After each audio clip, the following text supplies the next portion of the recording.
gentlemen, welcome to episode 41 of Petey's Awesome Guest Panel and the first episode of season 5. And tonight's guest star, I am very excited to have. He is a legendary actor, and voice director. He has done many different animation shows like Rugrats, the Smurfs, Snorks, G.I. Joe, Real American Hero, Transformers, just to name a few. He has voiced over 200 characters, some of which were your personal favorites growing up, which were mine too, like All-Star Seaworthy, Drew Pickles, Chaz, Finster, Handy Smurf, Grouchy Smurf, among others. Right. He's considered by many, including myself, a legend in 3 different calibers: Nickelodeon, Hanna-Barbera, and Disney. In addition to that, this gentleman has served on the board of directors of the Screen Actors Guild, American Federation of Television and Radio Artists from 2016 to 2019. He is a fellow Brooklynite, such as myself, and I always thought of this guy as this is one voice actor I always considered the man. My guest at this time is Mr. Michael Bell. Michael, how are you today, sir? Great to have you. I'm so glad you didn't consider me the woman, so I'm good. I am so excited to have you. It's a true honor. I've been a fan of your work, growing up in the 90s. And a way to pay tribute to you tonight, I am wearing my Rugrats hoodie. Rugrats. That I definitely had to pay homage to. And of course, I have with me the original VHSs of the show you were on, Darkwing Dog as Quacker Jack. That's right. Back this character right there. And I also have a Rugrats VHS tape that you were very prominent in, the Rugrats Hanukkah special. Hanukkah. You were, of course, Grandpa Boris. Yep, that's right. Yep, here I am. Now, before we get into the voice acting questions, I do have a couple of, acting questions as well for your career, sir. One of which is and this is a typical cliche question, and that is, how did you get started in acting? When did you have your first break in acting? Well, there's a difference. There's 2 different questions. When did I get started, and when did I have my first break? Sorry, it's a 2 I started training early. I think I must have been about 13 or 14 when I started training for theater, basically at New York Boys, as we said, Brooklyn. And I went to the High School of Performing Arts in Manhattan for actors, musicians, and dancers. And eventually left that, I think it was probably in the 60s, and came to LA, and thought I would break into movies. And they weren't prepared. I wasn't prepared. I was the tallest guy. I was the tallest kid that came out to read opposite actors mostly. Most of them, like Alan Ladd and Humphrey Bogart, really goes back, were 5'8" or 5'9". I was 6'2", so the only people I could play opposite would be John Wayne, I think. And there weren't many calls for young, tall actors at that point. And television was in its infancy, pretty much. It was still a baby. So and I didn't fit into that category of young kids. I was tall, gawky, big ears. It was a whole different thing. And then eventually, I think into my 30s, I started to take off. I was doing theater, and then Corey Allen. Do you remember Corey Allen, the actor Corey Allen? I heard of him, but you have to remind me what his work was. Corey, one of the things that he's most noted for was he did Rebels Without a Cause. And he was the bad guy in Rebels Without a Cause. He was the one that caused all the problems, Biff or Chuck or whatever the heck his name was. And we were friends. I knew him because I'd done a couple of theater projects for him. And he'd always call me on something. And he happened to be doing some stuff. And I started to take off in television. And I think my first big thing was Gomer Pyle. I guest starred on Gomer Pyle. And then prior to that, I did The Verdict Is Yours. I went in the Army for 3.5 years, and I came out and started again. And then he called me in for a Star Trek, which I'd always wanted to do. I was doing other stuff. I went into contract to Universal Studios, and then did a lot of on camera. And then he called me in for a Star Trek. And that was kind of a big chunk for me to do a Star Trek. That was a big banana for me. Oh, I see. And you know what? Like I said, you've done many different acting roles too. And I do want to get your memories on working on Charlie's Angels as Bill Duncan. Yeah, Charlie's Angels worked. That was funny. Kate. They had 2 guys, myself and another guy, young, handsome guy, that were up for the part of her husband who would be coming back and forth in the show, the recurring role. And they asked her who she wanted, and she wanted him because he was really young and handsome.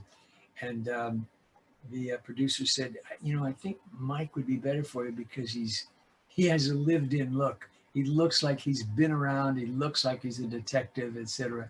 So she got stuck with me, and we wound up Kate Jackson. We wound up doing the first show, and I got on the set, and the ladies were nice. They were pleasant enough. She was sort of distant, and then we had a love scene, and I had to kiss her, and she had to kiss me. And after she kissed me, I was really a little angry with her because I found her very cold, and I said, "Jesus, you kiss like a dead boy." And the other cast members went, "Oh," and the director went, "Whoa," and he walked away, and she went, "What?" I said, "You kiss like a dead boy. That's not a kiss." And she said, "Okay, fine." And they rolled it again, and then she just planted one on me, and I said, "Okay, now that's a kiss." And then she wasn't easy. She wasn't easy. But anyway, it was a good show for me to do, and it was an opportunity for me to work for a very important producer. So. Very cool. And another show you have done, I want to get your memories on working on Three's Company, where you played two different characters. You played Michael, and you played Rama Magish. Rama Magish, yeah. And I had that little braid coming down the back of my head, and I was a bad guy. And then I played a bad guy again as the dancer. I think it was All That Jazz or something, I think it was called. And I got to wear a pair of tights, which was fun. Oh, okay. And how about memories on working on, more memories on working on Star Trek The Next Generation? Star Trek, I've always wanted to do it. And there was this pilot that came up, and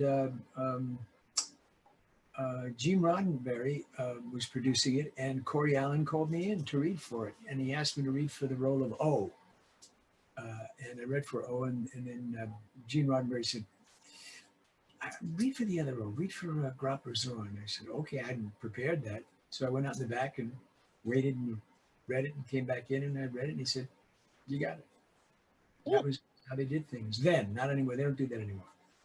I see. And now, what about your time on Dallas as Les Crowley?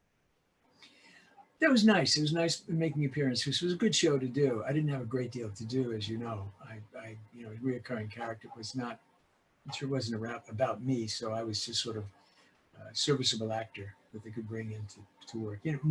Most of us during that period, if you didn't have a series of your own, were just brought in as guest spots, which was fine.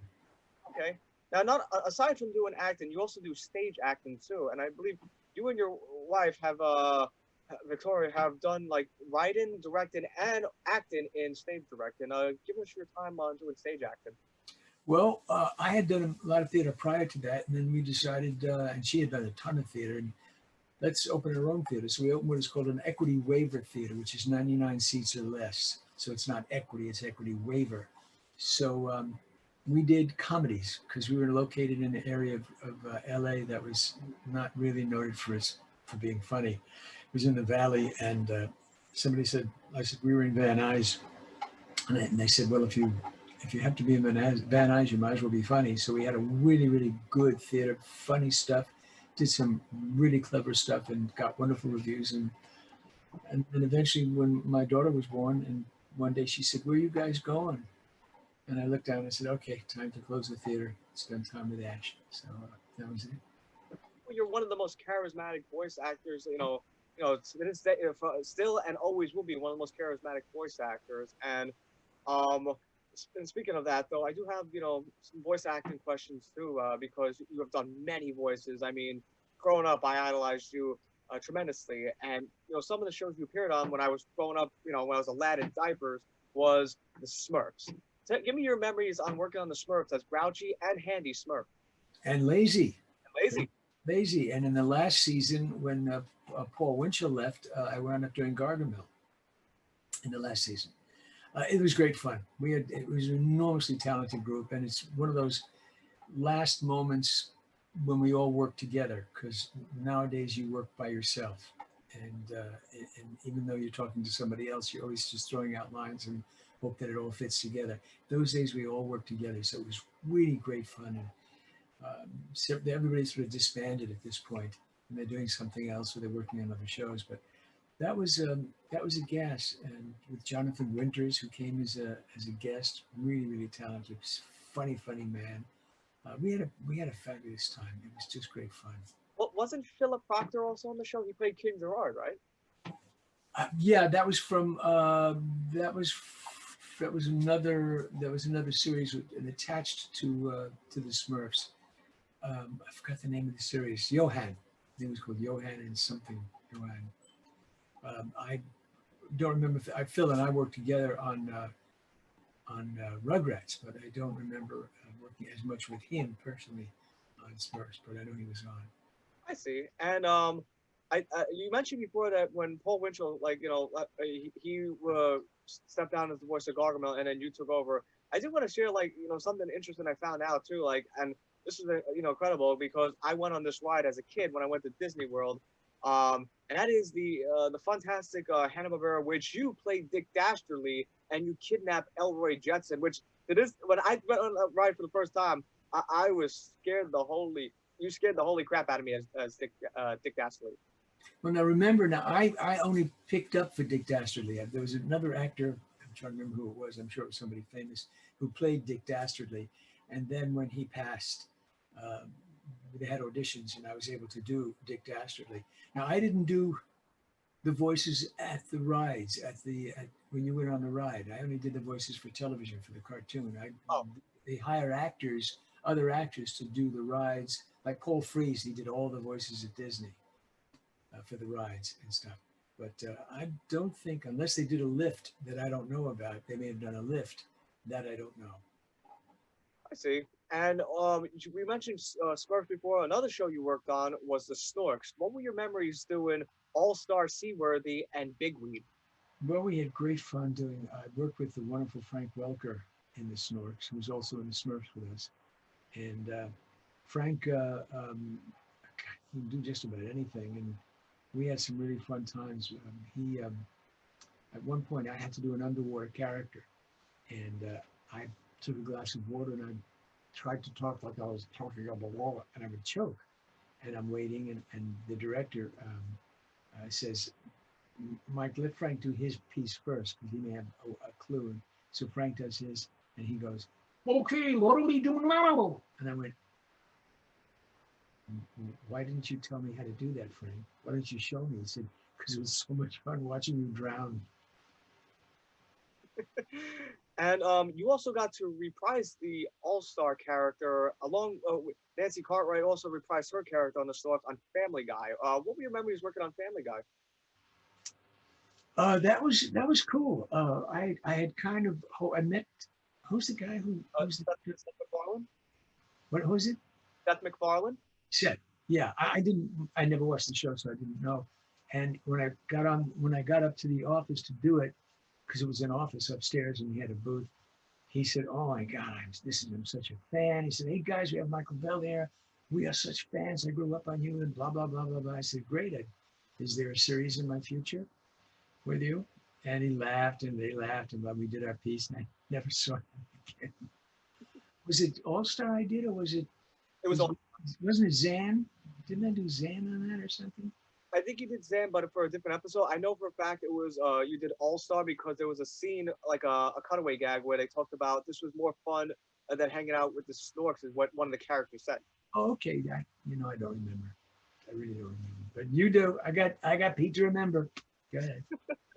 And another, one of my favorite works that you did though was when you played Mr. Pyrite on Flintstones and Holly Rock Ride Baby in 1993. Memories of doing Pebble's boss, Mr. Pyrite. I haven't got it. Obviously, I must have had a lobotomy because I don't remember doing that. I'm sure I did it. If you said it, I did it. But I don't recall. I remember doing the show, but I don't remember playing the character.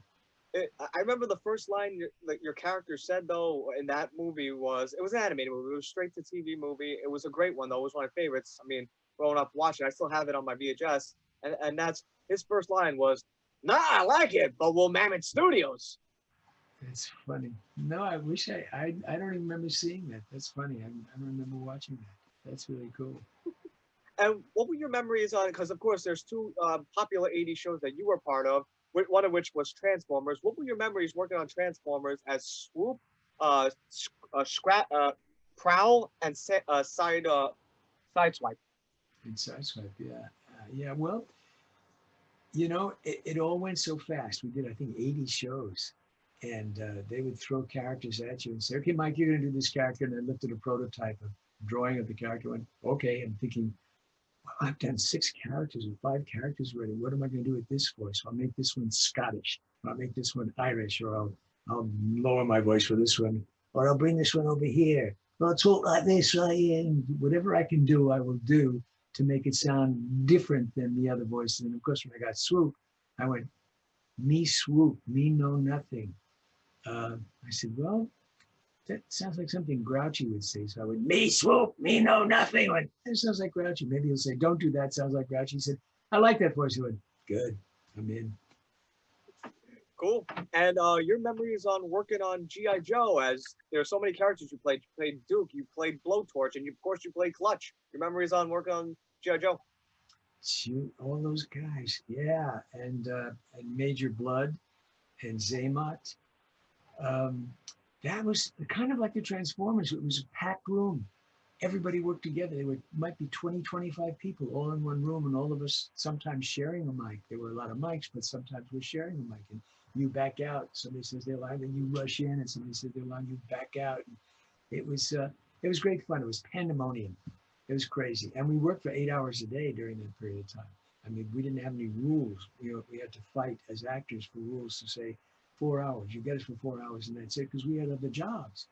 And you would lose a job because you were stuck on a show for 8 hours because they had all that time to play with it. So I've actually worked down to 4 hours, and that was cool. I mean, it was work. It was great work. Great, much fun, as well as the movie. I see. And you know, aside from like '80s and '90s cartoons, you're considered legend in those calibers to all kids growing up. You were also a legend to all '70s kids growing up, as you were in the Super Friends as Zan. Did I say it right? Zan?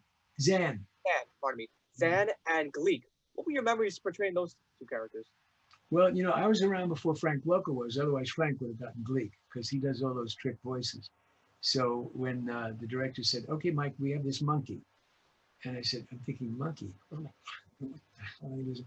But he just makes noises. I said, okay, throw it at me. Let's see what we can do. And I wound up doing what I did. And he said, oh, no, I like that. Let's use that. Fabulous. So playing Zan, playing Gleek, playing, I think I was the Riddler. I did all that stuff, and it was great fun. I had several shows going at one time when I was at Hanna-Barbera. It was like what they probably felt like at MGM. We were all friends. All of us were buddies. It was really cool. Very cool. And I do want to get your memories on, correct, I mean, tell me if this is true or not, but one of your first voiceover works was as Stutz, the leader of the Houndcats. Yeah. I was called in to read for it, and they wanted someone to sound like Phil Silvers, and I wasn't sure how to do that, so I did my rendition of Get Smart, and I got it.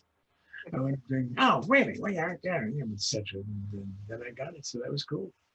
Very, very, very cool. And you know, there's so many other characters you voice. I mean, I remember watching the Tom and Jerry movie as a kid, and you played Ferdinand, which was Christine Figg's overweight dog, who you played that, and you played one of the stray catchers. I remember too in that movie. Your memories of working with Richard Kind, late great Dana Hill, Ed Gilbert, and of course Dave Lander. Yeah, good people, all good people. And the gal, what's her name? The older woman. You know what I'm talking about. She played. She owned the dog. She was the one who owned the dog. I don't know the actress's name. Like, I gotta look it up, but I know the character's name was Christine Figg. Yeah, she was wonderful. And Dana, bless her heart, she was lovely. I work with good people. They were all nice. Richard was very nice. I mean, everybody was really. It's a little bit different than doing on camera. On camera people are not all. I can't lump them all in one bus, but my experience has been mostly on camera people I've worked with are really so concerned with the physicality of what they look like. that it's hard to really sit down and say, let's rehearse this or whatever. And for the voiceover people, it doesn't seem to be the kind of ego that the on-camera people had. And I did enough on camera to know, so I'm sure I had an ego, but I didn't have that. I didn't stand in front of the mirror a hell of a lot of time and worry so much about what I looked like, because it was about the work. Because I did Rockford Files and um, all these different shows when I was under contract to Universal, Ironsides. I wasn't so concerned about what I looked like. It was work. I just had to do the work. I see. And I do want to ask you, as a voice actor, as a long-time voice actor, I asked this question to other guests on the shows like Pat Music. I asked Phillip Proctor this. I believe I asked Susan Blue this. In an auto commentary episode of The Simpsons, they talked about how when Kirk Douglas came into the studio, he hated wearing the headphones because it hurt his ears. I wanted to get your opinion on using headphones while voice acting. You know, I don't use headphones. I started to, and then I stopped because it made me listen to myself. And I didn't want to listen to myself. I didn't want to hear what I sounded like. Unless I had to test my voice to make sure it was deep enough for something I was trying, or there was the quality to it, and then I would take off the headphones. I can't be bothered with headphones because I want to be able to work as an actor, and I can if I can hear myself in my ear. Then I'm wondering, geez, is that deep enough? Is that high enough? Is that voice? Does that match what I did earlier? I can't be bothered. I'm not really fond of working with headphones. They sometimes want you to work with headphones because the director is talking to everybody at a different time, so you're getting your direction from the director through your headphones. I just assume you do it through the speakers. But that's me. I see. And What with, did Pat Music say? Did you like headphones? I gotta go back to the interview, but I think she said something about that she usually uses them. I believe that's what she said. Uh, and I think Philip Proctor said something similar though with the headphones. Like they usually use the headphones. Like I believe I actually seen that question, but I gotta rewatch what Susan Blue said. But yeah, I just wanted to get your opinion as a voice actor. You know, Sue Blue and I worked together. Yeah, We did the Incredible Hulk together. and she like you is a voice teacher to this day. Like a voice actor teacher and coach. Right. And I have been teaching not only American actors, I've been teaching Japanese students for the past 15 years. They fly in from Osaka and Tokyo and all these different areas to study with me, about 90 at a time. And I have an interpreter as I teach them voice animation. I do want to ask you too, like from a voice actor's perspective, though, if you have two characters that you voice, for instance, Drew Pickles and Chad Finster, or Chad Finster and Grandpa Boris, how do you put the two together though, like the dialogue? Well, I'm not sure what you mean exactly. Like for instance, like do you like record one of the voices first and then you do the live one, or do you like do like a thing where like you talk to yourself like in different voices? Well, I generally, the best way to do it is to do one at a time, which doesn't preclude the fact that you can do both. If the characters are such, I certainly can talk to myself at any time as both characters. I can have a conversation with both characters. But I quite frankly think it's a lot easier to do it one at a time, because then I can invest into one character and not show off and not do, hey, watch what I'm doing. Because it becomes a circus act after that. Everybody goes, hey, that was really great, but I'm not sure of the quality of the performance, to be honest with you. I see. And from a voice actor's, like I want to know, like I love the behind the scenes stuff. Like when you do voice acting, is it usually like one person in the booth, or are you recording around a bunch of people at the same time? We used to record around a bunch of people. Now we record by ourselves. We used to sit around the table. We'd sit around a table and we do a read through first.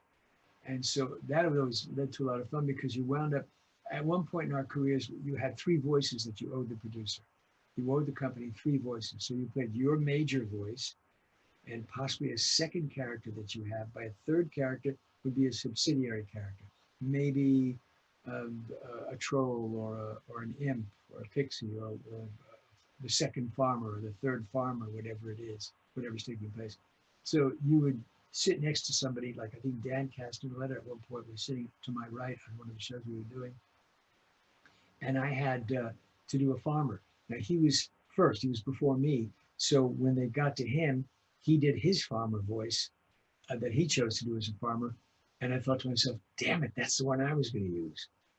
I got to come up with real quick for my set because I can't use the same one he had. So I had to come up with something entirely different. So it was always fun. It was always interesting. That also happened in Darkwing Duck. His character came up and he used Kirk Douglas for his character. And I thought I was going to use him for Quacker Jack. I was going to do that kind of thing, you know. He already used it for his character. But damn. So I just did what I do, and I just improvised and came up with the voice for Quacker Jack, and that's the voice they used. I was just about to ask you the Darkwing Dog questions because, you know, I loved Darkwing Dog as growing up. I have the VHSs along with the DVD box set.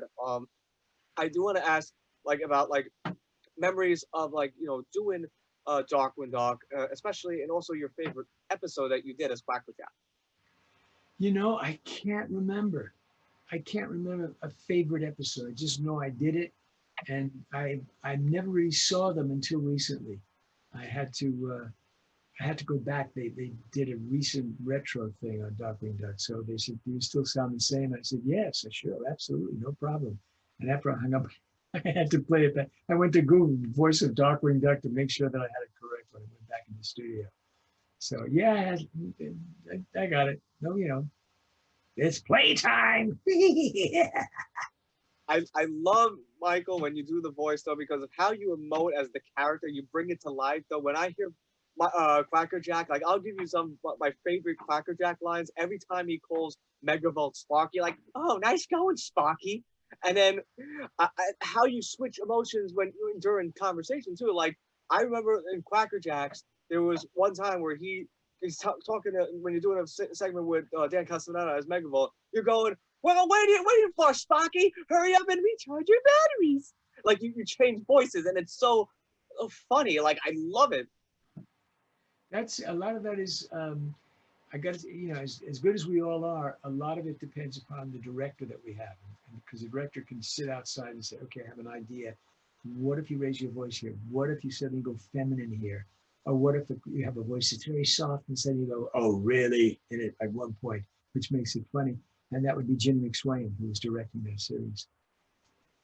I see. And I do want to say, too, like, as far as, you know, Darkwing Duck, is that, you know, one of my favorite episodes, you know, that you took part of was a Quacker Jack theme episode, and it also had the late great Phil Hartman in it, and that is The Curse of Mr. Banana Brain, where he played Paddywhack, the character Paddywhack. And I'm thinking to myself, when you do the voice, I mean, not just, I mean, without Quacker Jack, I mean, there is no Mr. Banana Brain, which you also did the voice of. Sure. Yeah. John Hartman, interesting history there. John didn't live far from us, my wife and I. And Victoria, who was in the Groundlings with John Hartman, played opposite him. They worked together all the time. My wife worked all the time with him. They did a lot of stuff together. So I worked with John, but didn't know that he had worked with Victoria at the time. That was Phil Hartman. Phil Hartman. No, Phil Hartman. I'm sorry, not John. Phil Hartman. Yeah.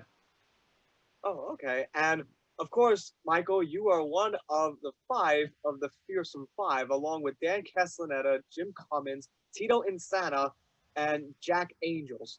What were your memories working? I mean, we talked about Dan Castellaneta, but what were your memories working with Tito Insana, Jack Angel, and of course, Jim Cummins? Well, Jim, I know. Jack, I know. I don't know Tito. I don't know him at all. I mean, I'm not sure we ever talk much. Jack, I see quite a bit, and we talk on the phone. And Jim, I see every now and then when we go out for something. I'll see Jim for something, as a rule. I mean, we've done conventions together as well.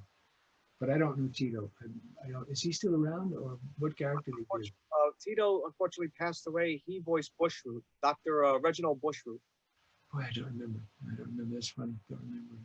Yeah. I see. And, you know, we mentioned Dan Castellaneta before. You got to reunite with him on Rugrats because there was an episode, Pickles versus Pickles. And this is an episode I want to talk to you about, too. Like, before we do that, what were your memories on working on Rugrat as a whole? Oh, that was gold. That was family. That was really wonderful. It was great fun working with Jack Riley and Katsusi and E.G. Daly, obviously, and Tress McNeil, and all the folks. It was great fun, great writing, wonderful writing. The late Chris Kavanaugh, so clever, clever girl, wonderful voice. Melanie Chardoff. Well, Melanie played my wife as Grandpa Boy. She played Minka, obviously. She was fun, certainly. Yeah. She played your wife and daughter too, like as she was Dee Dee. Melanie, Melanie played Dee Dee. she played Dee Dee, right? She played she played my wife and she played my wife. She played two wives. She was Minka and she was Dee Dee. Yeah, absolutely. Yeah. Did you have a particular favorite episode of doing Rugrats? Yes, I did. As a matter of fact, besides the Hanukkah episode, which I thought was really sensational, I love doing the Mother's Day one. I thought that was really something when Chucky asks Chaz, why doesn't he have a mother? Where's his mother? And then I have to explain that his mother's in heaven watching over him for Mother's Day. And it absolutely brought down the house. I mean, the people that have seen it and people that have used it for their purposes and said it's just the most extraordinary episode they had seen on Rugrats. So I was pleased. Can I be honest, Mr. Bell? I actually cried when I watched that episode.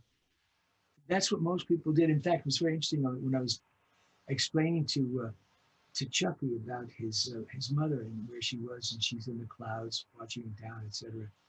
And when I finished the scene, I stopped and I looked up, and everybody in the booth was crying. All the directors and producers and all the people sitting back there crying. I looked up and said, "Okay, we have to do it again. It's too sad." So they have to take some of it out because it's so sad. So although it was sad, it was sadder. The original was even sadder. It was even warmer and more moving.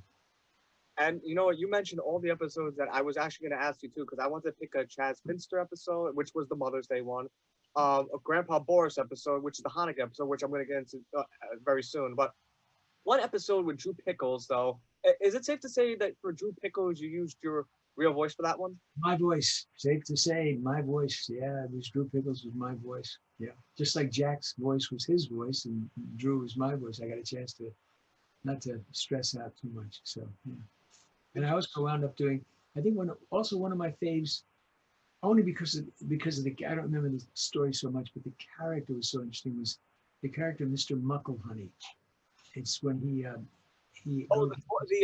the toy owner, like he was a prankster. Right. And everything the kid did, and I went, oh, Pickles. You're something, Pickles. Oh, Pickles. I love doing that character. That was great fun. And like I said, when Phillip Proctor was on the show too, I said to him, and I'll definitely say it to you, sir, and that is, you guys were the cornerstone to Rugrats because you guys voiced 95% of the male characters on the show. I mean, you voiced the character Jonathan, which was the baby diaper commercial director, I believe. You were also the department store Santa. You were the good doctor in the Shot. You did so many voices for that show. Like, and I mean, I'll look at the character and I'll say, that's a Mike Bell character. That's funny. Yeah, they gave me an opportunity to really play. I had a great time. I think as we started to get into successful seasons, they started to bring in special guests because they had an opportunity to do that. Because, I played all the visiting characters as well as Plastic Man, all the visiting characters besides Plastic Man. I played all the bad guys that came in. They didn't want to pay any money for another actor to come in. They said, well, Mike can do another voice. He'll do another voice. So I wound up doing that, which is great. I loved it. It fed my ego. And an opportunity for me to really stretch and to look for new character voices. So that was great. That was great fun. Can I tell you one character you voiced and it scared the hell out of me when I was younger? And I told Phillip Proctor the same thing too, because you guys played a duo, and that was Ruthless Tommy, where you played one of the kidnappers. Oh, yeah. And those growing up watching that episode, you guys, I mean, bless you for this one. You guys scared the hell out of me on that one. It was our job. The job was to scare the hell out of you. And mission accomplished. And that was actually one of my favorite episodes. That one, you did so many other characters too. Like, you were also the big superhero bottle in Ween and Tommy. When of course Danny Mann played Mr. Tippy, which was a great episode. Yeah. But yeah, I mean, with the Hanukkah episode, this is one of the most prominent episodes for Grandpa Boris because I like Grandpa Boris. And is to say, I mean, did you base that voice like with a Brooklyn, like a Jewish Brooklyn accent? So Yeah. Well, because I did it after my grandfather, who sounded like that on my mother's side, and my grandmother on my father's side. They sounded the same because they came from the same country, they had the same area. So everybody has that kind of thing. When they get older, they have that sound. So I looked to that. I also threw in several Yiddish words that I could toss in and phrases that I could toss in the middle of it. It was great fun. I mean, that great opportunity. Unfortunately, they made a decision not to use as much of Grandpa after that because the Anti-Defamation League got on their back. People were complaining that Grandpa Boris was too stereotypical, which is bullshit. Because quite frankly, that's what my grandfather was like. I mean, everybody looked like potatoes. All the people that came from the old country looked like potatoes.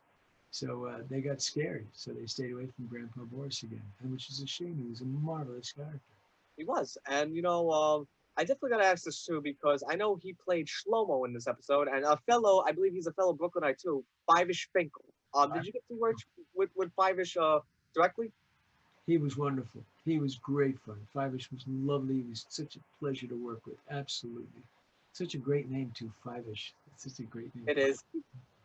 And I gotta say thank you to you, sir, for because of the Hanukkah episode, I learned how to say the Hanukkah blessed. Yeah. Um, and I'll say right now to quote Grandpa Boris when you as Grandpa Boris said it, and I believe it goes something like this: Baruch Ada Anoi Hilu Melech Allah Asher Kizanu Bamifozed Visivanu Lachanik Nel Shal Hanukkah. Baruch atah Adonai Eloheinu melech haolam. You got it. Absolutely. Very good. As I mean, I'm half Jewish myself, so definitely I can relate on that with you, sir. As far as being a Brooklynite, What's the half? What part? Is it your mom or your dad? mom. Your mom. Okay, cool. Yep. And we talked about like so much with the Rugrats. So one thing I loved about like the Rugrats though, especially I mentioned before, like how in Quacker Jack you really emoted, like as far as the character though. What I loved about Drew Pickles, and he's one of my favorite adults on the show, is like how like he gets so angry easily. Like I love when like you portray the character like when he's angry. Like for instance, I think it was the Stork episode where they're making an omelet. Stu and Drew, and you go as Drew. Stu, you can't put Greek olives in an omelet. He goes, why not? And you scream, they have pits in them. Right. Well, listen. Pete, it was wonderful writing. Uh, really, they were on top of it. Beautiful writing. Really, really wonderful stuff. Monica Piper was one of the top writers, and I don't know if they brought her back for the new series because they're doing a new series of Rugrats now. I don't know if they brought Monica back, but boy, she was wonderful. And I do want to ask you though, because you took part in all three Rugrats movies. Of course, the first Rugrats movie in 1998, Rugrats in Paris 2000, and Rugrats Go Wild in 2003. Your memories of doing all three of those movies? Yeah, what can I say? Working on a film is great. We worked by ourselves at that point. I mean, I didn't work with anybody else. Each of us went in and we did our own pieces together. And then, of course, like a jigsaw puzzle, they put it together. The fun about Paris was that they sent us to Las Vegas to the Paris Hotel or whatever it was called. And we spent all that time there at convention talking to reporters. That was great fun. And of course, opening at Grauman's Chinese Theater for the first Rugrats movie, opening at Grauman's Chinese Theater was a real joy for me because I used to work there. I was an usher at Grauman's Chinese many years ago. And I used to say, one of these days I'll make this town mine. This town will be mine, whatever, as this young actor. And then here I come back and I'm on the red carpet at Grauman's for a film that I'm in, which was Coming Home. Very cool. And you were also the main, like for the second movie, you were the main protagonist because the whole premise of the movie was Chaz, finding the love of his life I believe it was in Paris where he met Kira. Mm-hmm. Right. Yeah. Just great stuff, and with Rugrats, though, I definitely got to say you made such an impact. I mean, and you, so many, the late great Jack Riley, Christine Cavanaugh, a lot of them. Even I gotta get your thoughts on him because he passed away sadly while the show was going on, and that is David Doyle. Dole. David Doyle. Um, David, wonderful. Enormously talented guy. Very talented. Really sweet and quiet. He was on, I think it was Charlie's Angels also, if I remember correctly. And I definitely want to ask too, like this was a show that you actually were the director of, and actually was an Emmy-winning cartoon, and that is Peter Pan, Fox's Peter Pan. Memories of doing that show. That was exciting. I got a chance to direct a show. But we did 80 of them, if I think, something like that. And I had we did it at a well-known studio in Hollywood called Buzzy's Studio, which is a great studio. And unlike most of the shows nowadays where everybody says comes in by themselves, I had all the kids there and the actors all in one great big booth. And I had Tim Curry, obviously, who was Captain Hook, who's absolutely brilliant, and all these wonderful actors in there, along with all these kids. So I directed them all at the same. Jason Marsden, I believe, was Peter. Debbie Derryberry was Tinkerbell, and um, uh, it was work, but it was great fun. And I was I was sort of like a house mother, getting those kids to shut up when it's everybody else's time at the mic. But after a while, they were all pros. They all got with the program, and it won an Emmy for Tim Curry as Captain Hook. Cool. And I do gotta ask, since you voice directed for this show, can you tell me the responsibility and role as voice director? Well, you listen to the takes, and you let after each take you say the take that you like. You don't do it at the end of the show. You do it right at the time. So if you get a take, you go, okay, can we try that again? Can you tighten it up a little bit? See, they're not allowed to overlap because you can't overlap in animation.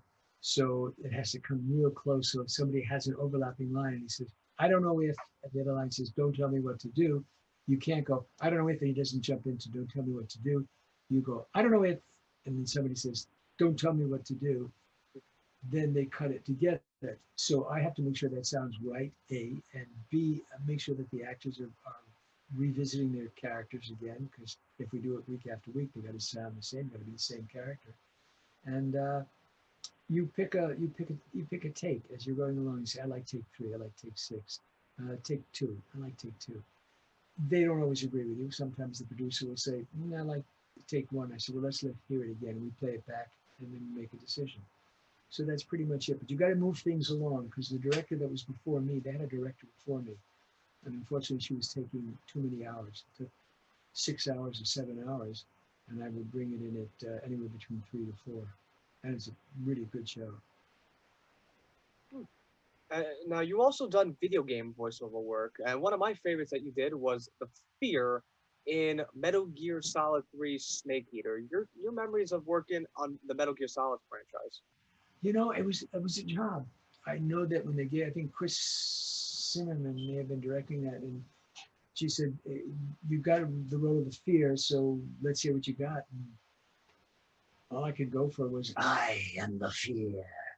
And made him very snake-like. The sound was almost breathy and snake-like, so that worked. I think for me, probably the most, other than Ratchet and Clank, which was great fun, I think one of the most successful was Defiance of Cain, the Soul Reaver, because I was English in it. And I got to work with a lot of good English actors. So it was nice to get a role like that.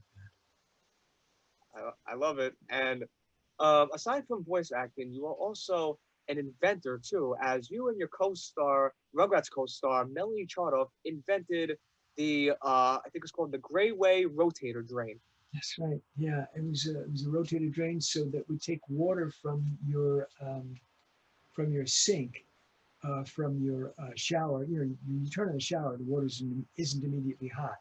So even though you turn the hot water on, it loses a lot of what we call white water that goes down the drain. So we wanted to redirect that white water that went down the drain, send it to a tank where it would be purified, which they already had. That already existed. I didn't have to invent that. And then send it back to your toilet. So instead of flushing white water for toilet, you would flush used water, gray water. It wouldn't be gray, it would look white, but it would be white water, as it was gray water to white water to your toilet. So you were combining that effort. So you were using something twice as opposed to once, instead of fresh white water, which white, as you know, water is really valuable. It's almost as valuable as gold these days. Why would you use that and turn it to black water? Go to gray water to black water. It makes sense, but the plumbers didn't see that in California. They weren't interested. I agree. And I forgot to ask you this question too. This is a Rugrats related question though. If you had to, I mean, out of your three that you portrayed, Grandpa Boris, Chaz Finster, Drew Pickles, who was the most fun to play? That's hard to say. I don't think it was Drew because it was too close to me. Um, it has to be a toss-up between Grandpa Boris and Chaz. It must be a toss-up between both of them. I got to do more as Chaz, but when I got to play Grandpa Boris, it was so much fun. Again, it was me imitating my grandparents, and that was always fun. Okay. And now you were a father, like you played two different fathers with two different kids, Chucky and Angelica. I mean, I just want to know, like, what was it like filming, like, you know, doing voiceover work with Cheryl Chase and Christine Cavanaugh? Oh, it's super. It's really super. They're fine professionals. Working with them, with everybody in the cast. Everybody was really very, very professional. So it was really fun to do, fun to work. I see. And I do have a couple more questions before we conclude, though. And one of them is I asked this question to, when I had him on the show, Roger Bumpus, who voiced Squidward Tentacles on SpongeBob SquarePants. I asked him, like, because there are some roles where you're required to scream. And you've done that plenty of times as Quacker Jack and, of course, Drew Pickles and Chaz. Right. What are your thoughts of when you have a part where you are required to scream? I had to scream from my diaphragm, otherwise I'd rip my throat out. I mean, it started way back when I did Thundar the Barbarian, and I'd have to ride in on a big horse and etc. Do all this stuff. And I'd go Thunder, and I was working from here, it would rip my throat out. So eventually, I learned to use my diaphragm. I teach voice animation, so I teach my students: if you're gonna yell, yell as loud as you can, but work from the diaphragm. If you work from here, you're gonna hurt yourself. I see. And when I asked Pat Music this question, she told me drink a lot of hot tea. Yeah, it's always good. It's somebody I don't like, I tell them to drink milk. Um, yeah, I also taught Pat Music. She came to me early in her career, and I trained Pat Music as well. And she also, like you, worked for Classy. What was the Rugrats company? It was Klasky Jupo. Tupo. Yeah, because she worked on Duckman, which you also appeared on too. You also appeared on Duckman in the I think it was called TV or Not to Be, where Duckman becomes a religious figure, and then one of the characters you portrayed was an actor pretending to be a religious figure, and then you find out he's just an actor. Yes, and my friend Greg Berger was the star of that. He's a very, very talented guy, super talented guy. Another great talent too. Like, you know, and I do want to ask about, like, because when I think of Rugrats, I think of the Stu Drew dynamic, because, you know, yes, they bicker a lot, but you know what, it's like it's a brotherhood that, you know, that's very, like, you know, near and dear, and it's like it can be relatable. And what I'm getting to that is memories on working with your brother on the show, the late great Jack Riley. Jack was a very special talent. Jack had his one voice, and he knew that. He didn't train in any other voices. He didn't train for that. Of course, he did the Bob Newhart show for years, as you probably know. And Jack was enormously funny, very dry, talented guy. And as we would as we would die off and go to that great big studio in the sky, they always called on Jack to do the eulogy. And he'd always get up and he'd say something. He'd say some very, very funny stuff about the actor that passed away that he worked with. It was an on-camera actor, well-known on-camera comic, or a voice actor. And we were sitting around one day in the rehearsal, and we were reading, and I went, and I looked at Jack, and I said, "Don't write anything down, Jack. It's just a cough." Everybody got it because they knew that I said, "The only idea was cough in front of me. He was already working on her eulogy." I see. And before we conclude, Mr. Bell, let me just say that this is an open forum. So this is the part, I mean, this is where I allow all my guests, they can talk about anything they want. It's an open forum. The floor is now yours, sir. Okay, well, I don't know what I can say other than I'm now concentrating on my daughter's career, Ashley Bell. And Ashley has a film that I hope everyone will have seen. If not, see her wonderful documentary called Love and Bananas. You can go to loveandbananas.com, and I think it's on Amazon Prime. It's on iTunes and a number of other areas, what they call platforms. It's called Love and Bananas. It's a fabulous documentary about a partially blind elephant that she manages to rescue and get to a sanctuary. It's a beautiful, beautiful film. It was up for in contention for an Academy Award, and it's all over the world. And I don't know if you have any horror fans out there, fans of horror movies, but she starred in a film called The Last Exorcism, which was a huge hit, and Carnage Park, which was a wonderful film for her. So she's been very, very busy, and I stand behind her and her career.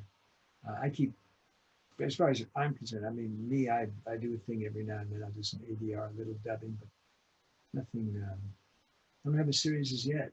Who knows? Maybe there's one around the corner. And can I just say too, sir, that I just find you very inspiring because aside from doing voice acting, you're also teaching like you're a coach, you're a teacher in the field, like this is why I consider you a legend. And talking to you tonight was it was just a true honor because I've been a fan of your work since I was 2 years old, just turned 31 last Monday, and growing up, like I just grew up idolizing you, like the voices you've done. I mean, I can't. I mean, first of all, I just want to thank you for not only those childhood memories you gave me. You get that. You probably get that a lot. You were part of my part of children's childhood. But I want to say thank you for not only the childhood memories you gave me as Drew Pickles, as whether it's the Smurfs, Drew Pickles, Grandpa Boris, Whacker Jack, even the Fear, like when I was playing the Fear as a teenager. Um, but I do want to like totally like thank you. I mean, I said this to uh, Phil Proctor when I had him on the show last week that you and him were the cornerstones of Rugrats. I mean, without you guys, I don't know what we would do with male characters because you guys voiced majority of them. Yeah, we did. We were, well, we sure did, didn't we? That's really funny when you look back. I know we had something to do at the Screen Actors Guild, a board meeting with all the actors, mostly on-camera actors, and there's about 100 of us or something. And the issue came up about remuneration or residuals for voice actors. So all these other board members were giving their opinion, and I disagreed with them. I really felt that the voice actor should get a residuals for the second voice as well as the third voice, not just the first voice.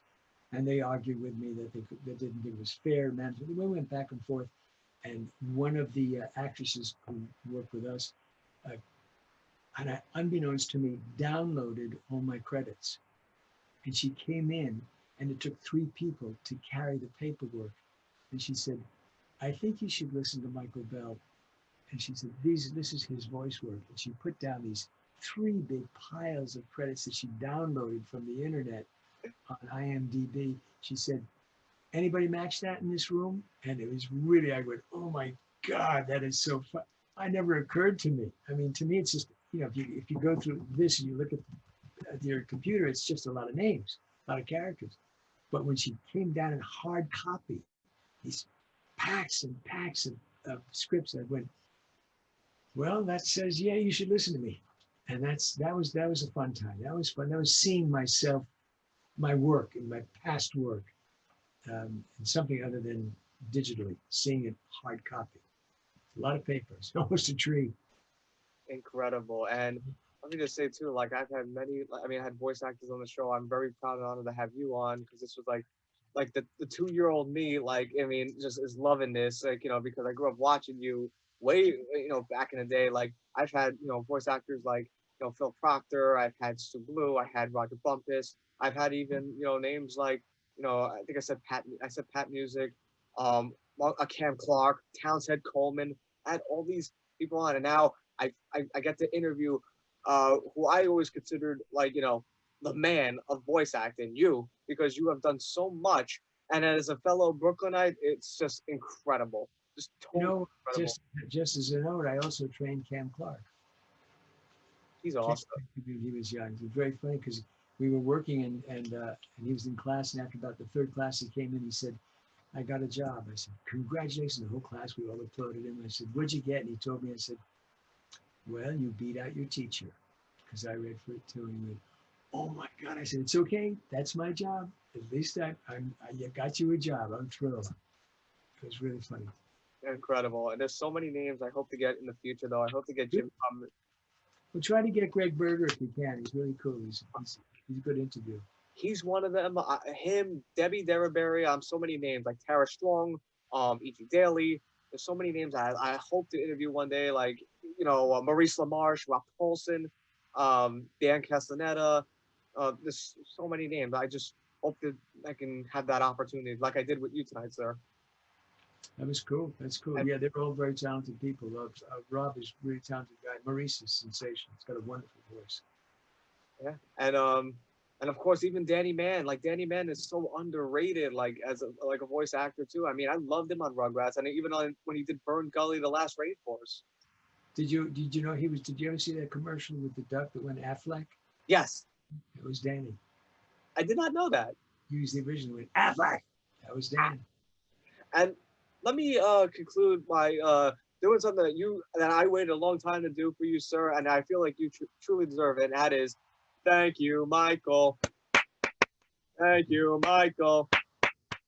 Thank you, Michael. Thank you for those, and all, like in all serious, I mean, in all true seriousness, though, sir. Like, thank you for not only those memories you gave me as a child, watching Darkwing Dog, watching Rugrats, watching Smurfs and Snorks, but thank you for this interview. It was a true honor. Yeah, it's my pleasure. Thank you very much, Peter. Good questions. Thank you so much, sir, and you have an awesome night. And once again, thank you, sir. My pleasure. Take care. Take care. Enjoy.